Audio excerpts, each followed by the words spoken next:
I might be saying something here that could get me canceled, but hey, America is finally listening to Rachel Zegler and doing exactly what she asked. In this clip from the 2024 election, Zegler outright says she doesn't need our money. Come on, go vote blue. And if you disagree with the sentiment, just hit the unfollow button. I don't need your business. Thanks. Well, guess what? Turns out the country took that very seriously. And just to really drive the point home, let's look at the numbers. It's 7:30 p.m. on a Saturday night, prime time for a movie. The big Disney tentpole release, the $300 million Snow White, should be packing theaters, right? Wrong. 0 tickets sold. Yep, 0. Not even 1. Even the handicap seats? Empty. There you have it. Nothing. The people who would typically go see Snow White, yeah, you'd assume they'd be the first ones lining up.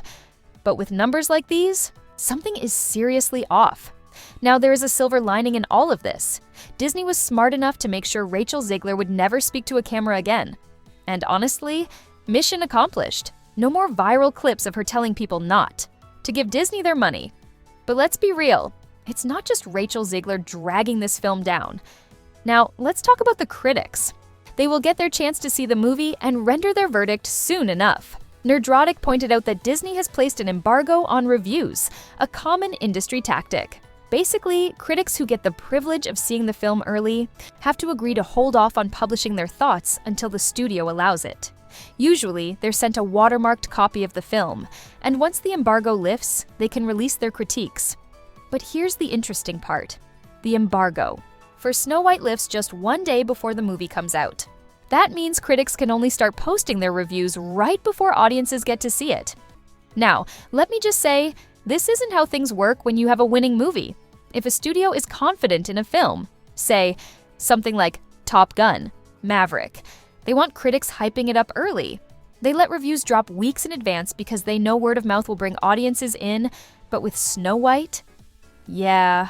This kind of last-minute embargo says everything. When a studio really believes in a movie, they lift the review embargo way ahead of time, sometimes a full month before release. That way, critics can start hyping it up. Wow, this has a 90% on. Rotten Tomatoes. It's the next big blockbuster. That's how you build momentum. That's how you create buzz. And let's be honest, some movies are pure critic bait. Sometimes the critics and the audience agree, other times, not so much. But this? Ladies and gentlemen, we didn't think it'd be this bad. Look at this. Was this where you thought Snow White would end up?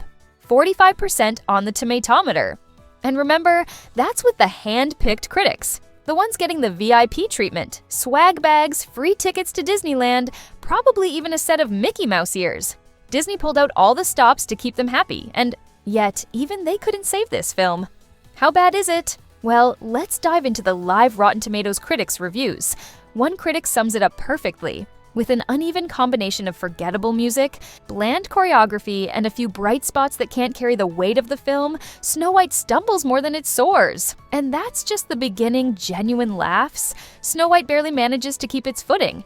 This is a film that tries so hard to avoid risks that it ends up pretending risks don't even exist. The result? A messy mix of awful CGI, forced new songs, and a plot that's both empty and uninspired. One critic summed it up perfectly. This reimagining of a story everyone knows lacks imagination, essentially translating to a solid text with the least possible creativity and depth. And the biggest flaws? The awkward recreation of animated material. It just doesn't work. The lighting, that permanent magic hour glow, is hard to look at. The dwarves. Disney made the bizarre choice to cartoonize them alongside human actors. It's distracting and problematic. Even top critics are calling it out. A fascinating case study in today's impossible contradictions. A magic mirror reflecting the tensions of current times. This Snow White is not the fairest of them all. It's just fair. Sure, some reviews are trying to put a positive spin on things. While it's a magically mixed bag, most of it works wonderfully, says one fresh reviewer. Okay, fine. But for every one of those, there's another like this. Aside from Rachel Zegler's powerhouse performance, there's little else to enjoy from this clumsy, poorly conceived, and cynical live-action Disney remake. Even Gal Gadot's hilariously. Bad line reads aren't worth the trip to the theater. And then there's this. This surprisingly underwhelming live-action interpretation of the classic cartoon feels more like an unfunny, overly long pre-recorded SNL skit than something we'd call magical. Woof, that's rough. And yet, suddenly my timeline is flooded with positive reviews, all praising Rachel Zegler. Not suspicious at all. It's painfully obvious. Disney has launched an operation to flood the internet with fake Snow White reviews. I don't know if your timeline looked like mine this past week, but that's exactly what they were doing. Diabolical. And yet, despite all the manufactured hype, here's the reality mirror. Mirror on the wall. Who's the laziest of them all? That'd be Disney, a creatively starved studio that seems to have lost all ability, or even the desire, to make new hits. Instead, they keep digging through their back catalog, desperate to squeeze more money out of old classics. This time, they've gone back to Snow White, their groundbreaking 1937 full-length animated feature. And the result? A timeless, beautifully animated classic has been stripped of its charm and reassembled into yet another awkward, pointless live-action automaton, one that disappears from your memory the second the credits roll. Let's be real, trying to modernize the lovably retro Snow White was a dopey idea from the start. And while the execution isn't completely terrible, the formulaic update is downright sleepy. I can already hear the emails calling me grumpy, but let's be honest. The original Snow White was charming in its simplicity. It was a sweet, wholesome fairy tale full of music, household chores, and joyful dancing.